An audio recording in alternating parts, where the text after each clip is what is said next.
NBC said today that it was cutting ties with Donald Trump, which is similar to what Univision said last week because of the comments he made about Mexicans during his presidential kickoff speech.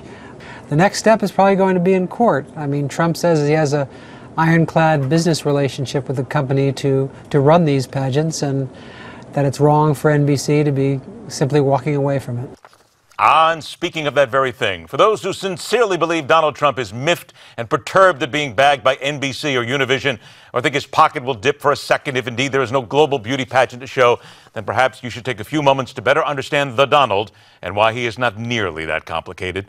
Let's dive into all things Donald and more as we welcome back the man who is neither miffed nor perturbed nor even irritated by any such doings as he makes sense of them on the website Mediaite and every weeknight at 7 p.m. Eastern on the Daily Wrap right here on Newsmax.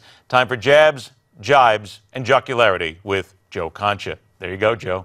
Got to live up to that, brother. That alliteration was tremendous. There you go. Alliteration, Ed. I mean, you just sell it, baby. Go ahead. Thank you very much. Let's just go ahead and then salivate over the Donald, if you will, who continually gives us some wonderful things to talk about. Filing a $500 million lawsuit in New York State Supreme Court today against Univision, saying they are violating his First Amendment's right as he campaigns for the nation's presidency. Let's face it, this is all just wonderful entertainment, is it not?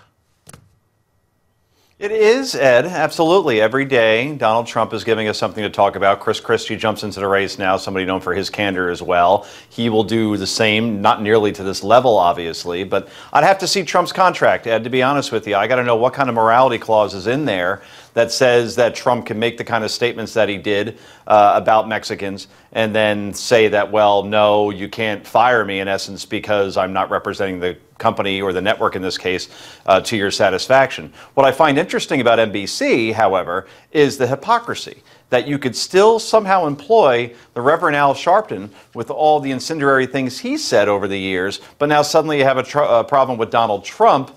So NBC needs to be consistent here as well. Basically what I'm trying to say, Ed, is that no one is clean in this situation. It's just going to get uglier and messier, and with a presidential candidate, no less. You can't make this up. Joe, you read my mind when it comes down to Al Sharpton, all the things that he has said, yet he continues. He's on the payroll of NBC. And then there's a lot of people also saying, to your point as well, Brian Williams is a liar, and they continue to stand by him, and he continues to have a job at NBC. So I think they've got some things to answer for here. And as far as the Donald is concerned, you and I both know, he'll stand by this. He has. He's fine with it. And I really believe that he believes that he is Teflon. And anything he says, not going to make a difference. Pretty much, yeah. But what is concerning, if you actually support Donald Trump, and if you look at polls, there are people out there. He's second in New Hampshire in a couple of polls. Nationally, he would make the cut in the Fox debate for August 6th. So if you're following him, or at least you're saying, okay, I think he could be a decent president because, yes, he does create jobs. Yes, he doesn't back down. Yes, he has been a winner for most of his life. Yes, he is an optimist. Okay, so now he's going to be spending his presidential campaign engaging in lawsuits against networks that fire him over the comments that he makes. I mean, he's completely taken his eye off the ball with this. Yes, he does get to say in the spotlight, which is always his goal. But at the same time, when you're running for president, is this what you really want to be concentrating on? Again, it's entertaining, but at the same time, it's just a little disconcerting as well, Ed. Let's mention something else about hypocrisy here, which we found actually. Wal-Mart, who is one of those many outlets that has taken the Confederate flag down. No more, can't get them on their website, can't get it in the stores.